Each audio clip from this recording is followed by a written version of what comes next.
Good morning, everyone, and Happy New Year. Thank you for joining us. We are pleased to have the North Olympic Legislative Alliance lobbyist, Josh Weiss, on with us today. He is going to be talking about this year's state legislative session, and also will give a review of the top 3 items that the steering committee of the North Olympic Legislative Alliance selected for him to focus on for the 2022 legislative session. So we love working with Josh. He's very effective and has a very impressive background. You ran the Association of Counties, right? Government affairs for how many years, Josh? I'm sorry, I didn't. Just about 10 years. 10 years. And he works at Gordon Thomas Honeywell, which is a legal and lobbying firm. And just really a joy to work with. So he's very well respected by not just our delegation, but across the board, has a lot of influence with committee members and committee chairs, and also the ports lobbyist, Bruce Beckett, who is on, works really well with him. So they're able to coordinate in a lot of their efforts. So just a little bit of housekeeping. If you'll put your Zoom on mute, and if you have a question, you can either raise your hand or put it in the chat and we can call on you. Josh is really good at handling these meetings. So with that, Josh, thank you so much for doing this, and take it away. All right, thanks, Colleen, appreciate that. Thank you for the kind words. And Cindy, I'm very much looking forward to meeting you and working with you. It's nice to put a face to the name this morning in particular.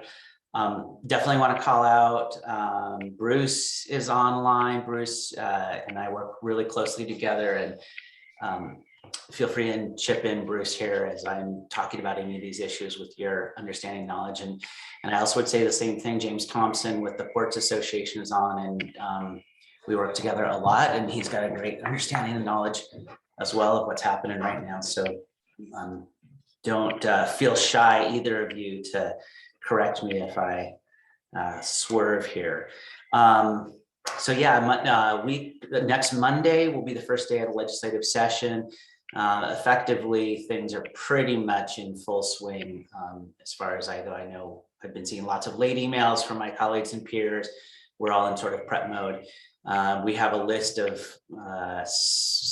many bills that have been pre-filed now by legislators, and they're available on the state's websites to review and get a sense of what people are looking forward to working on.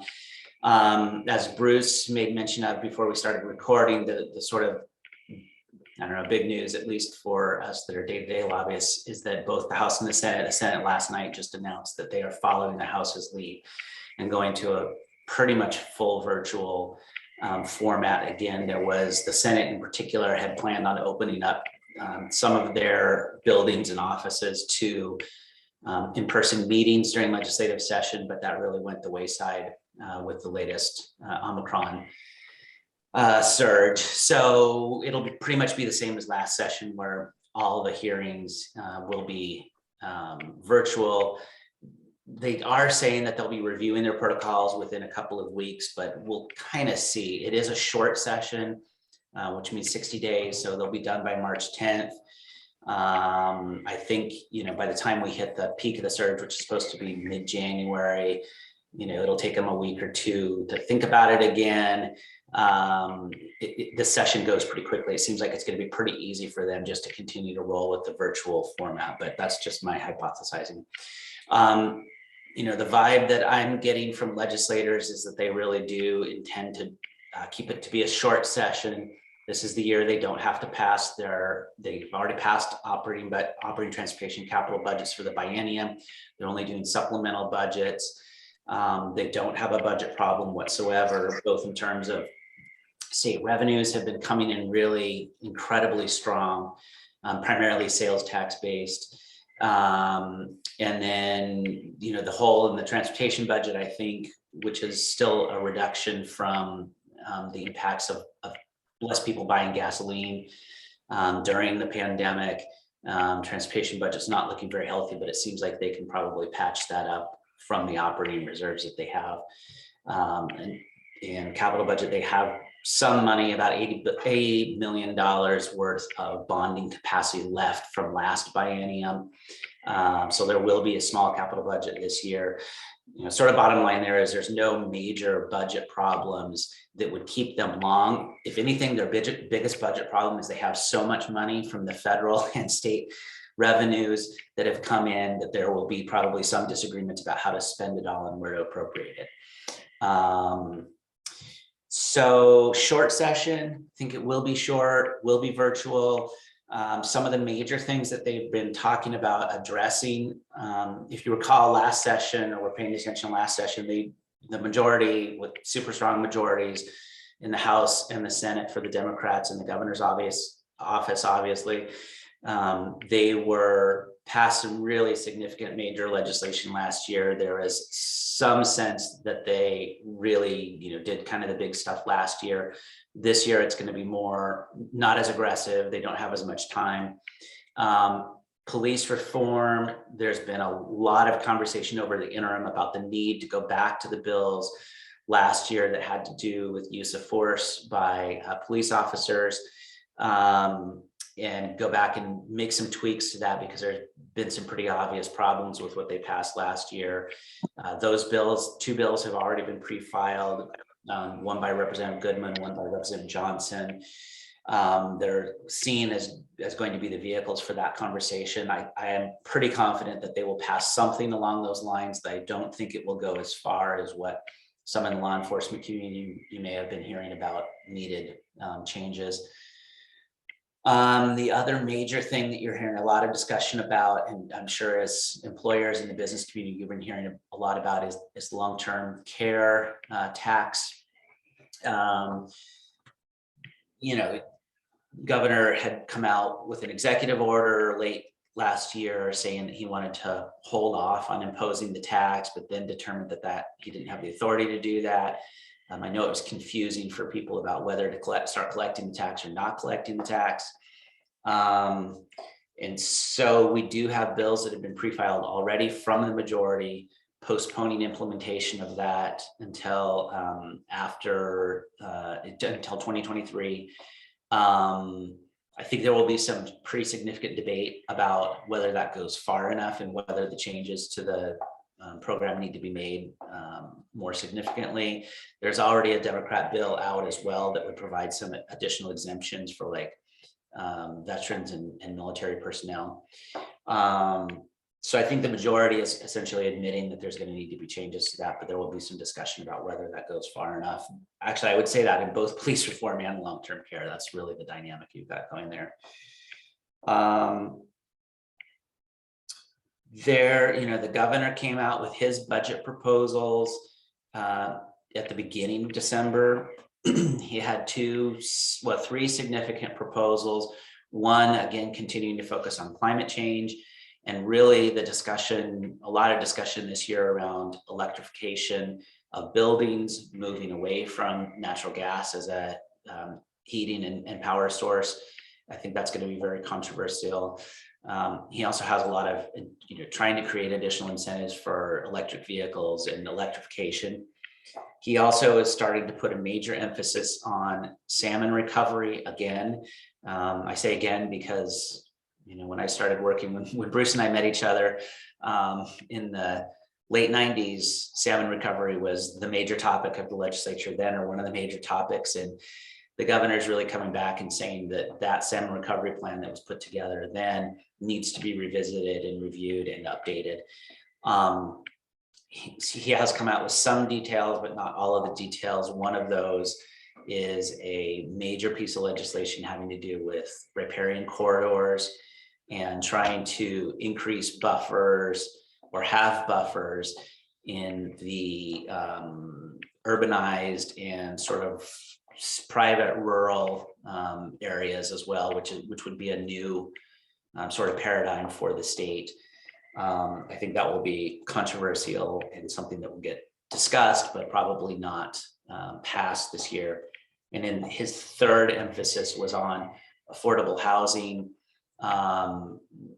Really significant emphasis on affordable housing this session. I think the housing crisis, though it has different flavors across the state, really is a problem pretty much in every community. And the governor recognizing that and being willing to invest significant resources. One aspect of that has been already raised a lot of concerns in the local government community is they're talking about removing the authority of cities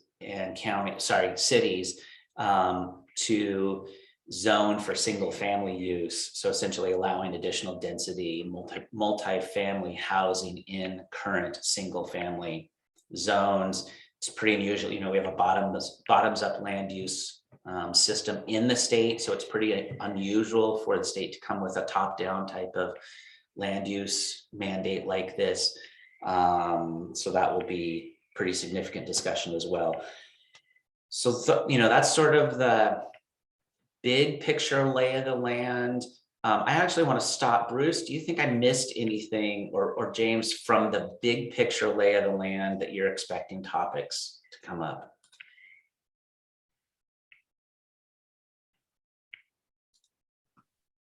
No, I think you covered it all. I was on mute, sorry. Okay. Hi, James. I saw you come on camera. Good morning. Yes. No, I think you've done a great job.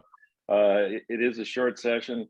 Those are big issues you just described. I think they're going to consume a lot of energy, and there'll be a lot of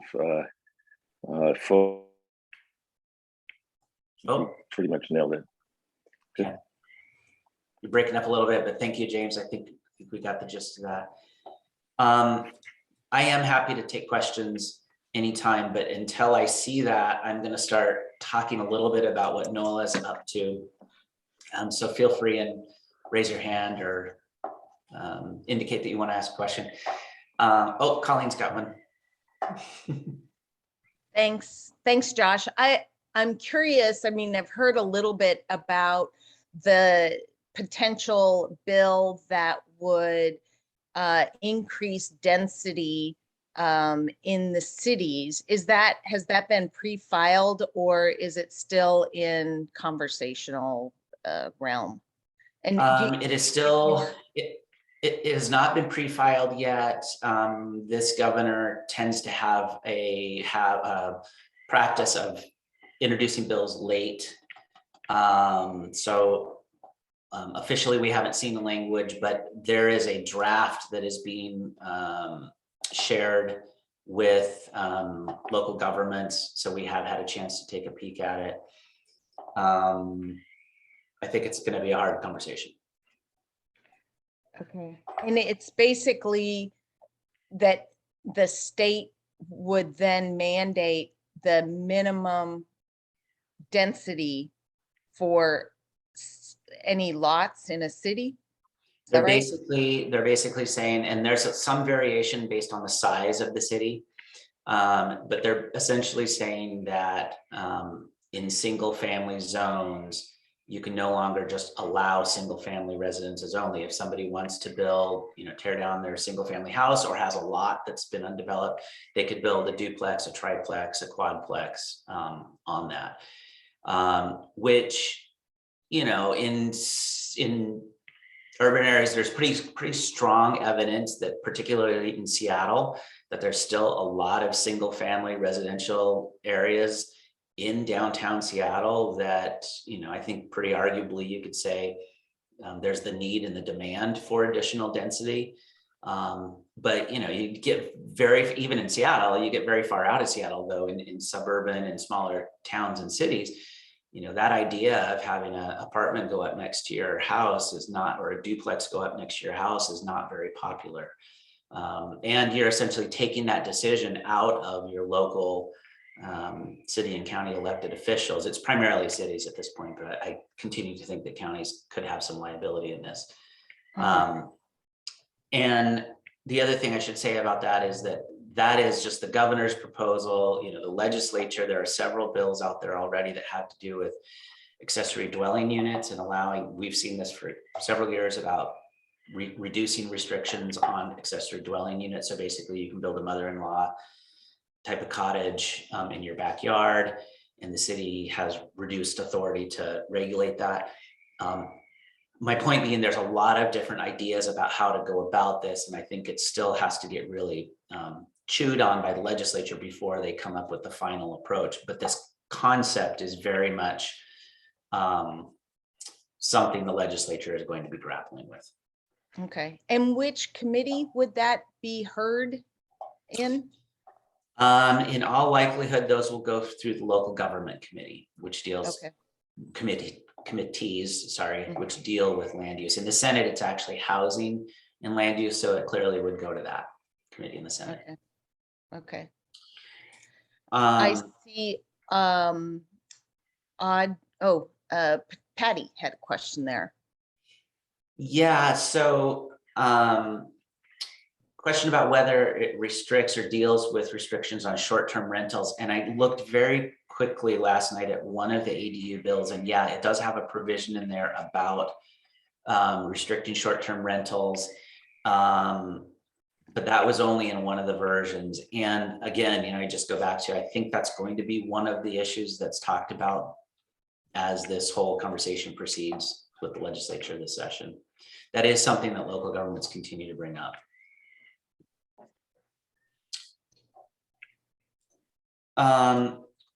One other thing I should have mentioned at the intro, I kind of went over this quickly. You know, there's been a lot of conversation in the last 2 or 3 years about a new transportation revenue package.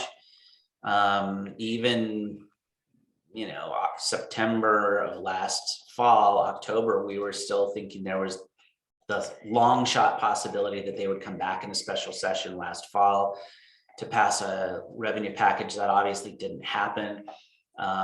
Conversations between at least the House and Senate Democrats had been progressing. It had been even after we knew there wasn't going to be a special session, progressing pretty positively.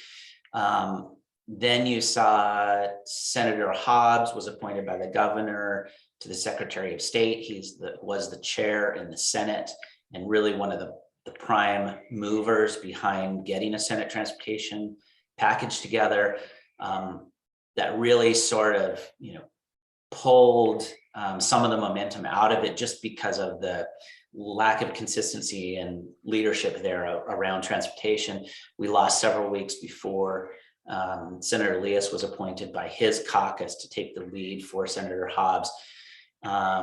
And so it'll take some time for them to get some momentum building again. I really don't think we're anticipating a revenue package, though there, you know, are increasing conversations, I think, around how to spend some of those federal dollars on transportation. We do hear legislators talk about trying to come up with a way to make additional investments this session in culverts, maintenance on state projects, existing state facilities, and ferries. The governor put a pretty strong emphasis on the problem that they're having with staffing on ferries, as well as the need for new boats. And I would not be surprised if something happens this session around those 3 areas, but I don't think like the big new project list type of package with tax increases that we were kind of expecting will happen until the 23 session probably. And that is a shifting sands type of issue. It feels like the news changed on that every week or so, pretty much all of last year. So I'm going to talk about NOLA unless I see anybody that has questions. I'm happy to continue going like this.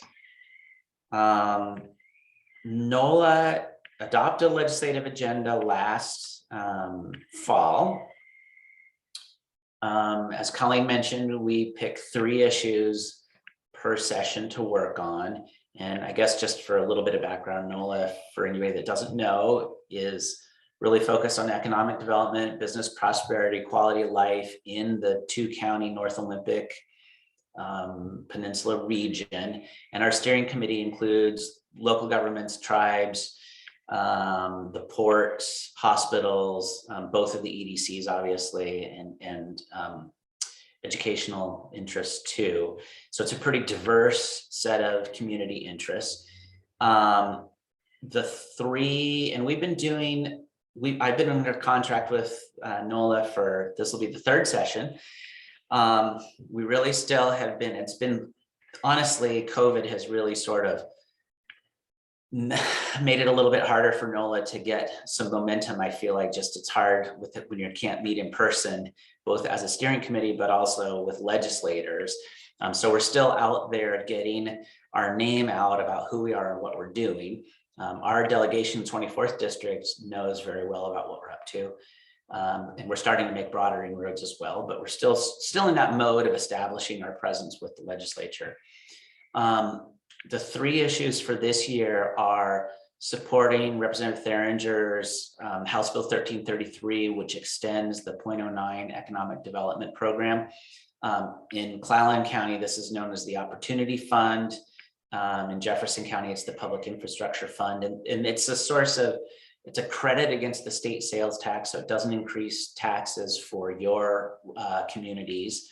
It is a reduction for state revenues. It's, you know, we did a little research. It looks like it's resulted in like $30 million of investment in economic development since 1998, when both counties originally imposed it.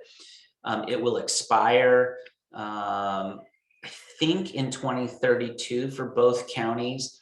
And essentially, it can only be used in rural counties. There is the bill was introduced last year, really primarily on behalf of Jefferson County. We almost got it across the finish line. It was on the Senate floor calendar, all the way out of the House unanimously, on the Senate floor calendar, and just couldn't get that final push to get it across the line before the end of last couple days of session. So we really have a renewed effort and coalition to push this year. Been meeting with the 24th district delegation, other members of the coalition have been meeting with other legislators through the interim as well. So feeling hopeful about this, and I think have reason to feel hopeful and optimistic about it this session. Second issue is making sure that the Elwha Bridge replacement continues to receive the funding that it needs to finish up in fall of 23. You know, I think we're feeling fine about this. If you talk to any of our legislators, they'll tell you, you know, there's nothing to worry about here, but it seemed, with all of the uncertainty in the transportation budget and the lack of revenues there, really wanted to put a highlight on this and make sure that we were all ready as a region to jump forward and advocate for this if something did happen in the supplemental transportation budget this year. One of the conversations that's happening in the transportation budget is pulling back funding from projects that were funded in the last Connecting Washington package in 2015, which actually this project wasn't, but I just think that any project that is currently funded, we should be aware that they're talking about shifting money around. The third and final issue is really a big bucket, and it has to do with a number of different ways that we'd like to try and assist rural economically distressed communities like we have in the North Olympic Peninsula. Primarily wanting to just emphasize that, you know, we have 2 economies going on, that the Puget Sound economy that is booming is not necessarily what you see across the state. We've identified 5 issues that we're willing and ready to talk to legislators about. We'll be trying to push forward our message a little bit more. One is the need to continue expanding broadband. And we are already seeing legislation that has to do with broadband in the pre-file list. It will continue to be a conversation this session. The second is supporting workforce housing.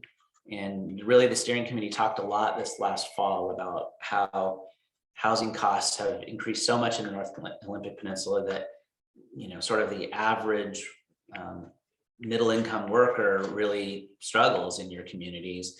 And it makes it difficult to recruit and retain people in the community, and does then have a negative economic impact. Third was postponing the electrician apprenticeship mandate. This is a current law that is going to go into effect in July of this coming year. It has to do with training programs for electricians and the fact that we don't have the training programs necessary in the North Olympic Peninsula. So basically, all of our electrical contractors in the community that are union shops will have a really hard time recruiting, retaining electricians in the community. And I believe last I heard, I thought Representative Theringer was going to put forward a piece of legislation on this as well. And I'm talking with him Thursday, and we'll know a little bit more about that. We've also been talking about prevailing wages and the fact that the Olympic Peninsula, along with other rural areas, their prevailing wages have been tied to Puget Sound wages, which really drives a rate that isn't accurate or isn't necessarily reflective of the broader economy. In the North Olympic Peninsula, it's more reflective of that Puget Sound economy, and there's some disparity there. And then finally, doing whatever we can to enact policies to support local contractors. And there will be some conversation this year about trying to get assistance for local governments to use supplemental bidding criteria and other tools to essentially enable them to give preference to local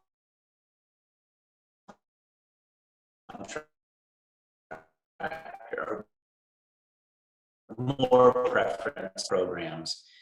And Senator Kaiser, who is the chair of the Senate Labor Committee, already has a bill out on expanding apprenticeship programs, which I'm not quite sure, frankly, is going to get to NOLA's issues. But I do think apprenticeships is going to be a pretty significant topic in the labor space this year. All of these we're kind of looking at as ways to be looking for opportunities to be opportunistic when bills come forward that have to do with impacts to the rural community, looking at them as ways to talk with the committees about, you know, just the fact that the economy is different and how it impacts the North Olympic Peninsula, and making inroads whenever we can, because some of those are pretty difficult, weighty issues that have, you know, depending on how you go about it, some opposition, including from pretty significant interest groups like the labor community. So I'll stop there on NOLA. And I see there's a couple of questions in the chat, but Colleen, I'll leave it to you if you want to facilitate. Well, either way, I haven't been tracking which Okay, is the first one. Okay. Sure. So good morning, Jim McIntyre. Nice to see your name on the screen. Your question was about the legislature's lawsuit against the governor's vetoes and the, you know, restoring the grand bargain. I don't think, I'd be curious what Bruce and James think. I think that the window for opportunity for a grand bargain associated with the climate change bill and the low carbon fuel standard, I think that has passed. And just in terms of context, I guess, for people that don't recall, last year there were 2 climate change bills passed the legislature. They were linked to, they both contained provisions that said they only would go into effect after the state had passed at least 5-cent gas tax increase, a transportation package that included at least a 5-cent gas tax increase. The governor vetoed out both of those provisions from those bills. There is a very strong legal argument that was unconstitutional. The governor only has section veto authority in policy bills. And the legislature actually the Supreme Court over the summer ruled in favor of the legislature on a similar, exact same argument on a similar piece of legislation from transportation budget from 2 years ago. And once they received that ruling, the legislature then filed another lawsuit on the same topic on these two bills, climate change bills. My sense, just my opinion about this is that the legislature will win those arguments. I think it's pretty clear that they were unconstitutional actions on the governor's part, but the Supreme Court's not going to rule on that until after this legislative session in all likelihood. And I just don't see it being timely enough to really restore the grand bargain, but it could have an influence as negotiations continue on into 23. Thanks. Yeah. I don't know if anybody else has other thoughts on that either. Josh, do you have the bill number of the apprenticeship bill that Senator Kaiser has sponsored? Yeah, Or somebody else put that in the link? Yep, let me look that up. You don't have it memorized, huh? One of my many flaws. Put you on the spot. I apologize for that. No, I can look it up. One of my many flaws as a lobbyist, I am terrible at remembering bill numbers. Some of my peers are just really good at this. It's not one of my strengths. It's Senate Bill 5600. Okay, 600? 5600. 5600. Okay, thank you. And then Laurel had a question about interest in the problems with Highway 112 and just the need for improvements there, if I'm interpreting that correctly. This That's is the not highway out to like the McClellan Bay, CQ, Makah tribe that has had the landslide that is still closed right now. There's a temporary workaround that goes out to McClellan Bay Prison, but it's, especially with all the snow, it's very tentative.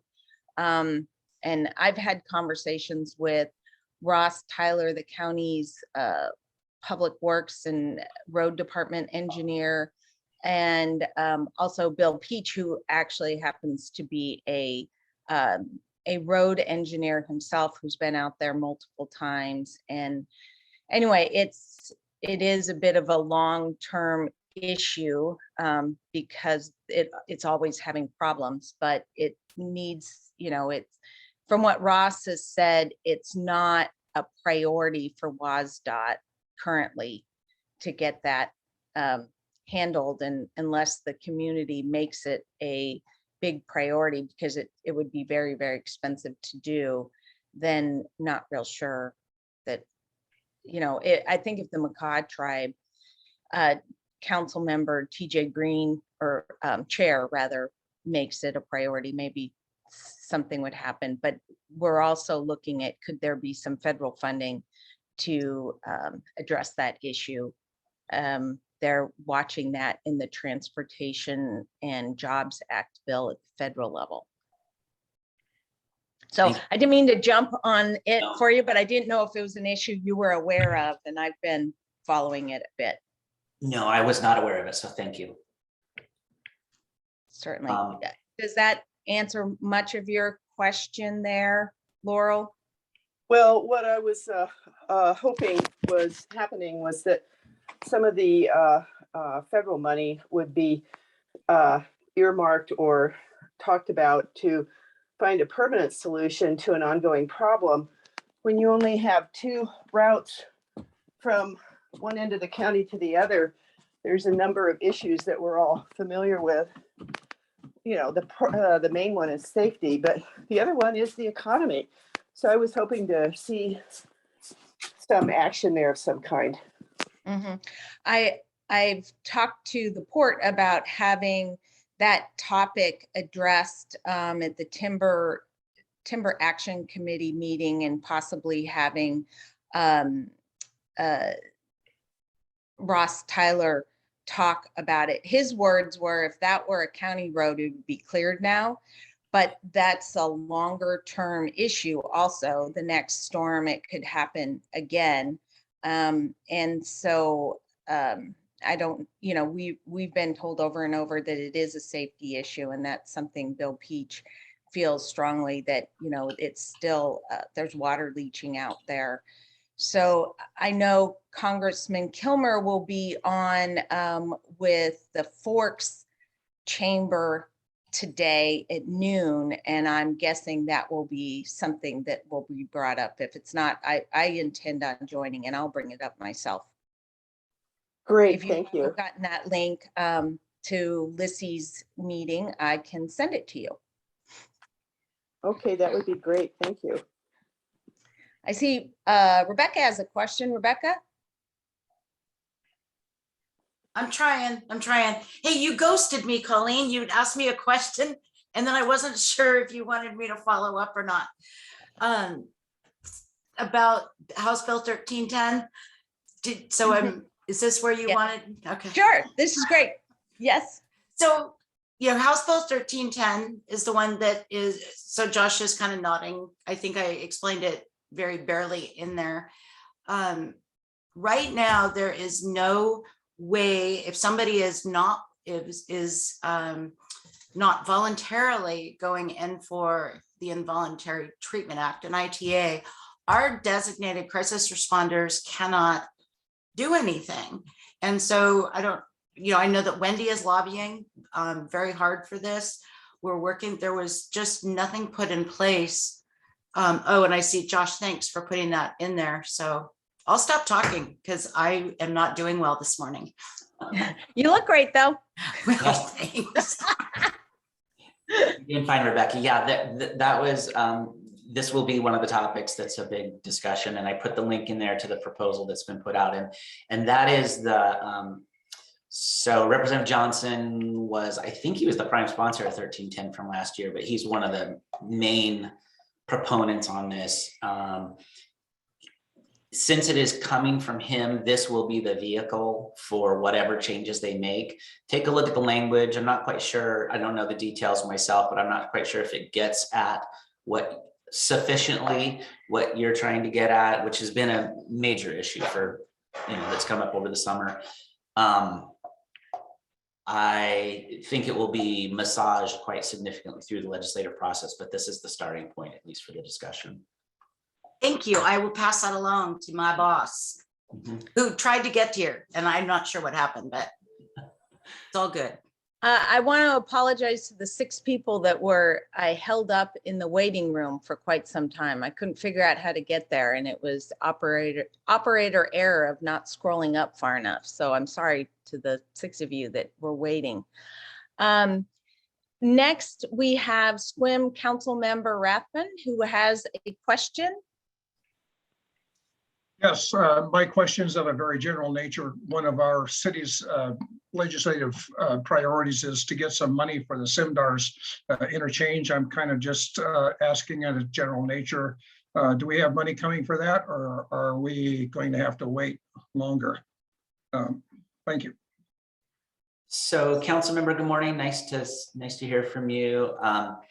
Here is my impression, and I haven't worked specifically on the Simdar road, so this is probably going to be a little bit vague, but my recollection was that this was included in the proposals that we saw last year for both the House and the Senate for their new transportation revenue package and their list of projects, but that without new revenue, that project won't, be eligible or able to receive any new funding. So I'm pretty confident saying that you're going to be waiting until they pass something new to fund new projects. But I have not talked to Davor Jurassic, who I know represents you on this issue, in a couple of months. So he may have something more specific and updated than that.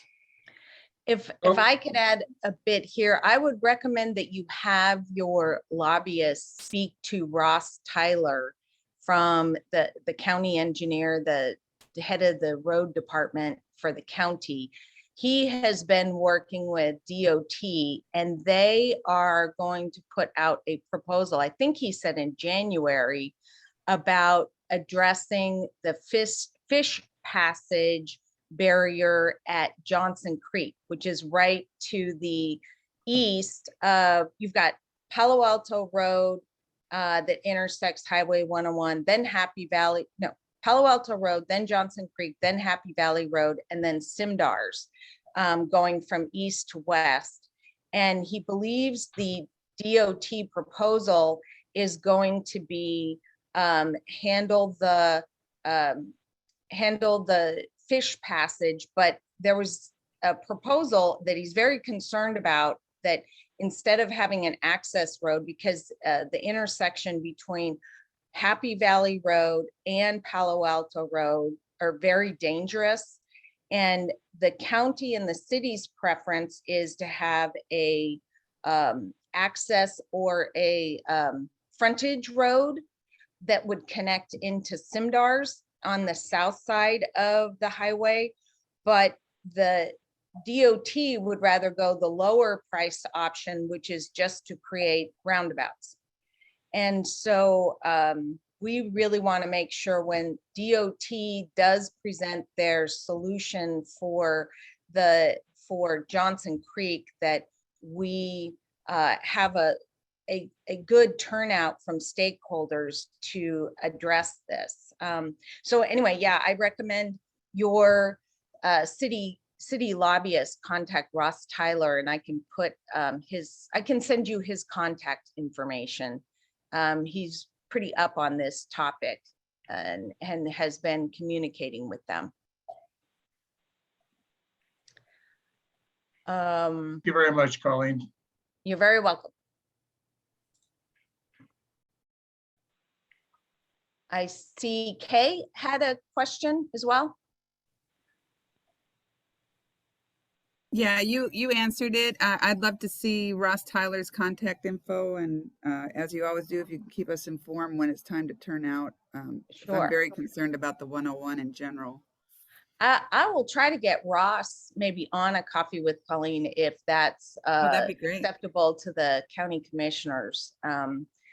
If he, I know he doesn't want to get ahead of himself before commissioners approve different things, but maybe he could talk about what proposals are out there.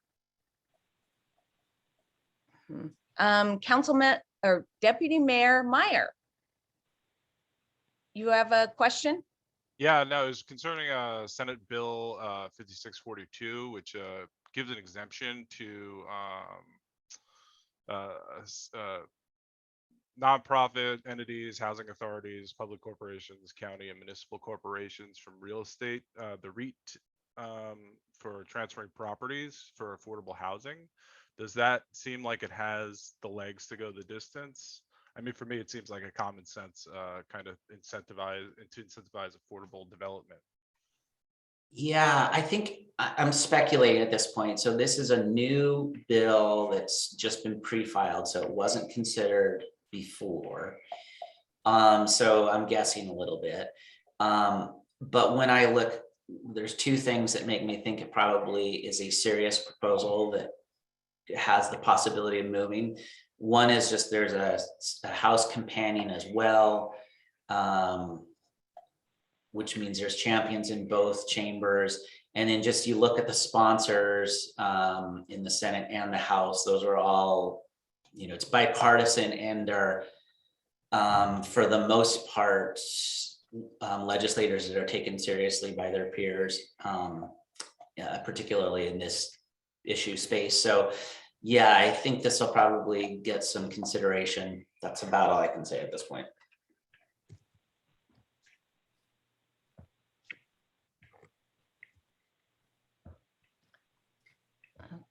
Okay. Let's see. Do you think, Josh, there's a possibility that the Senate will move back in? So you think the Senate probably is just going to stick with virtual throughout the session, the 60-day session?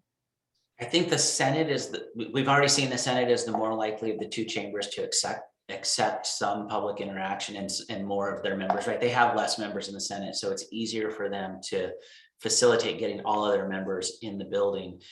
So if either chamber does go back to some in person, it would be the Senate. I'm not sure. We'll just have to see. Okay. So I was wondering if, Bruce, you might want to cover what the port's priorities are? Sure. Thank you, Colleen, and good morning and Happy New Year, everyone. First of all, I guess I'll start out by saying how strong the partnership is with NOLA and the port. Last year, Josh was a partner with the port in passing a fairly major piece of legislation that helps bring, we hope will help bring more marine trades jobs to Port Townsend and Port Angeles and the Northern Olympic Peninsula over time. So thank you for that. The port's priorities, and I see that James Thompson is still, at least his indicators there, kind of align up pretty closely with the Port Association. We do have a unique project we're working our way through related to stormwater protection and treatment on the port's waterfront properties. It's not a legislative item, although there could be a funding element related to that. We are supportive of ideas emerging to allow to authorize sustained funding for derelict vessel removal by the DNR. There'll be some bills introduced this year related to that. We're continuing to work on funding for aviation infrastructure to assist the airport in its efforts to make sure its facilities are top-notch and ready to welcome the new coverage or the new service coming to Port Angeles, I believe this month, if I'm not mistaken. And we continue to work on a number of issues related to the supply of timber and the management of DNR trust lands throughout Clallam County, and the Lands Commissioner's proposal for a quote-unquote evergreen bill to bring about 1 million acres of reforestation and prevent 1 million acres of conversion of forest lands over the next 20 to 30 years. And I guess finally, we'll be partnering with Josh and everybody else on the .09 issue, and also the issues that NOLA has surfaced as its priorities. We'll be working arm in arm with Josh on those issues as well. That's it, Colleen, unless you have any more you want to add to that. No, that sounds great. Does anybody have any questions for either Bruce or Josh at this point? Nathan, does the city have its own list of priorities? Or are you guys kind of using NOLA's? So going back to the steering committee, I think there's a lot of, when you have both Jefferson and Clallam County all trying to compile their priorities and all the different entities, I think there was great respect among that group for all the various priorities. And ultimately the city's priorities didn't rise to the top, but there's a lot of mutual interest there, housing being one of them. Obviously workforce housing is a component of the NOLA effort. And for the city of Port Angeles, housing is a top priority, as well as tax reform. But I know that we last night, City Council authorized a subcommittee, and we've actually got Lindsay Schroman Warren, I think, on this call too, who's going to be part of that subcommittee to refine our priorities a bit. I don't expect that we will have substantial changes to the legislative priorities for 2022, but for the most part, we'll continue to emphasize things such as housing, childcare, and tax reform. I think we'll have some tier 2 items that will continue, including a continuation and look at police reform issues and a number of other issues that we've listed as tier 2 items. But there's a lot that's important, and there's a lot I think that can be done without expense, which is important in this short legislative session. Thanks so much, Nathan. Randy or Rod, can I put one of you two on the spot? Sure, Colleen. So Audrey gave me a heads up saying expect a question from Colleen, so she wins the Colleen donut that you owe her. The city has in the past done resolutions on priorities, and we are kind of talking about doing that for the next council meeting. In staff, we have to sit down and talk with the mayor. A lot of times, especially in the short sessions, we just try to respond to things that would improve, deal with economic development, improve opportunities for capital investment in rural communities, things like that. A area of growing concern as we start, especially after yesterday's Board of Natural Resource meeting, we start hearing our environmental focused colleagues wanting to deal with climate changes. They tend to want to deal with that by pushing their need to mitigate their lifestyles on rural communities such as ours. And that has some huge impacts that I think we need to start talking about. A few of us have started to raise those questions about, let's have a real long talk about building codes in Seattle and carbon footprints before requiring certain things out in rural areas first, things like that. So we have a list of things like that to look at, but I mean, we're still in that informative stage. So hopefully that helps. Audrey, you win. Okay, thanks, Audrey and Rod. Randy, has your commission, the county commissioners, talked about priorities as of at this point? Well, first, thank you, Colleen. And as I think you and Josh know, we kind of weighed in with NOLA. And again, I appreciate the collaboration we have there. Obviously, the 0.09 Rural Economic Development Program was a very high priority, has been, continues to be. And yesterday, as we had the discussion about the Fork Sewer and the whole issue with businesses and expansion and infrastructure, it just helps remind me and highlight the fact that that's a real important priority. And I think everyone's heard that before, but we'll continue to be on the bandwagon for that. All things related to housing continue to be an issue for us. And by the way, that same thing, the infrastructure relates to housing when we look at road, sewers, everything else. So they all get combined. And my own personal issue continues to be, how do we support local contractors? I mean, nothing infuriates me more than to have someone from another location come and outbid one of our local contractors by $5,000 on a $4 million project, and there we go, right? So anyway, but I think generally everything that was discussed is in line. The one thing that Rod mentioned is I think I get to appear in front of the House and Senate committee related to marble marlets and everything else, and the issue that Josh brought up about salmon buffers in the cities. I think that would be a real great kind of discussion to have with them, by the way, when we start looking about, okay, let's put upon the cities some of the same kinds of issues that we have. So thank you. Thanks very much, Commissioner Johnson. Does anyone else have anything they want to add at this point, or any questions they want to ask?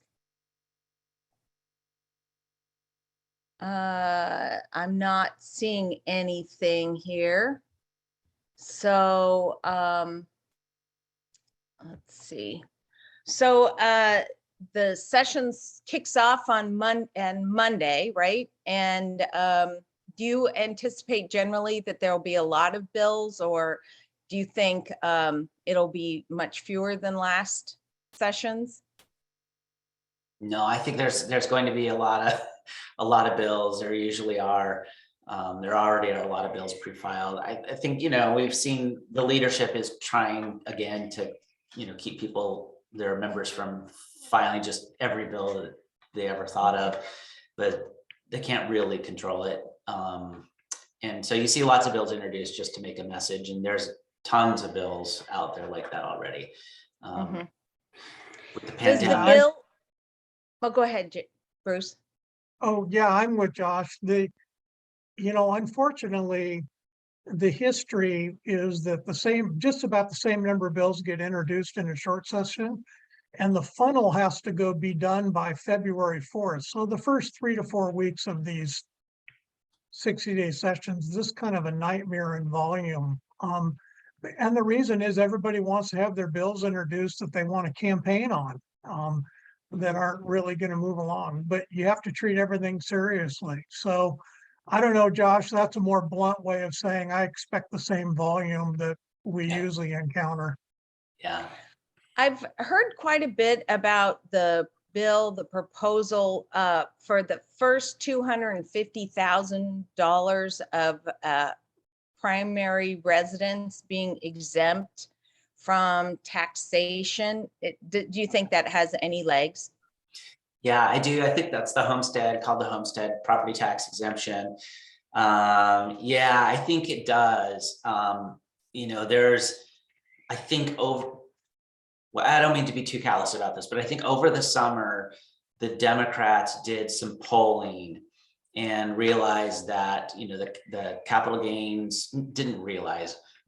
There was data that showed that people did react negatively to the capital gains tax that was passed last year and to the long-term care tax, low carbon fuel standard, which is going to increase taxes or increase gas prices. So I think and it is consistent with their message about trying to shift the tax burden from people that make less money to people that make more money.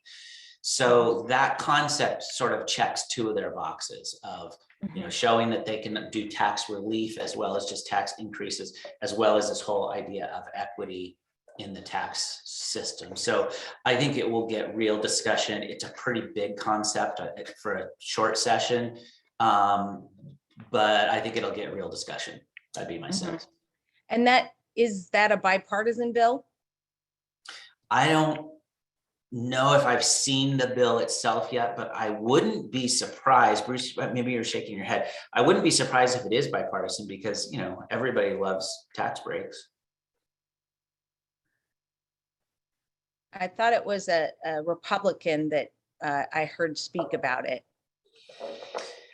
There have been conversations. Well, Republicans have been saying since the last November revenue forecast, where it shows that the state's still bringing in revenue hand over fist, that we should be providing tax relief for taxpayers in the state. That's been one of their major talking points. I know property tax relief has fallen in that category. I don't remember the exact bill and if it's been introduced on that. I'm not sure if Bruce remembers. Okay, so is it that just the portion that would have gone to the state will be exempted up to the first 250,000? Because I would think that'd be a problem for school districts and such, especially in rural communities where the assessed value is frequently around 250,000 on average. I don't know for sure, but I don't think so. Oh, okay. That would really change things dramatically, I'm sure. The amount of income that different junior taxing districts would be receiving. Okay. I can give an explanation of that bill. If that Oh, would that'd be helpful. great. Thank you. Yeah, hi, Lindsay Sherman-Moore, Port Angel City Council. I looked into this because it's kind of a complex bill and it has constitutional questions in it too, so it's kind of fascinating. So the proposal is coming from Rep. Harris Talley, who is out of Seattle, and she's calling it an anti-displacement property tax exemption, and it would only include the state portion of property tax.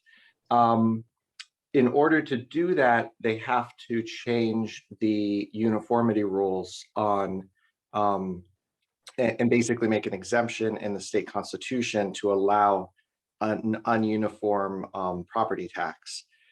So the first step of this, what I think is a four-step process, the way that the Democrats envision it, is to pass a House joint or a joint resolution to bring to the voters a exemption from some of the tax rules in the Constitution. If that passed this session, that would then go on the November 2022 ballot as a very narrow exemption to allow for this anti-displacement property tax exception. The second step then would be the voters pass that, and then the legislature would pass Rep. Harris-Taley's bill, which would basically create the mechanism by which, once funded, this property tax exemption would go into effect. And then the fourth step would be Representative Frame's bill to tax stock trades of billionaires, which would then fund the property tax exemption for everybody else. So that's the four-step process, I think, as the Democrats envision it. My guess is that the Republicans envision steps 1 through 3, and then say, let's not bother taxing billionaires on their stock trades, and let's just give everybody a tax cut. The problem with that would be a giant hole in the budget. But if there's more money than you have to deal with, as I think some of the Republicans, I think in Tacoma, put in an op-ed in the News Tribune, then they have nothing to worry about. So that's, to me, the strategy challenges of what's been proposed there. Is one, how are you going to fund it? And I think two, this bigger question of, does the state have enough revenue now, or does it need more revenue? I'll just say, from my perspective as a council member in a city, I look at our city council meeting last night, we were talking about culvert removal by the state, but yet there's no money for us to do the downstream fish barriers that we're responsible for. We were talking about our paramedicine program, which is cutting down 911 calls and emergency room visits by people who are in real need in our community. It's doing amazing work, but it's grant funded, and we all know that that's not sustainable. In this call, we were talking about the state highways and having roads that are washed out and no sign of when they're going to be fixed. It's hard for me to see that the state has enough money. It seems like the state's pushed a lot of the obligation onto local governments, and that's the framing that I think we should approach the legislature with. But that's my summary of the anti-displacement property tax. Thanks. Thanks so much. That was great. Nice to have a couple extra attorneys on board. All right. Well, it That is is not a 9:05. statement you hear very often, Colleen. I feel like as an attorney, I can say that, though. Yeah. Well, thank you, everyone, for joining us today. And I'm going to go ahead and stop the recording now. There we go.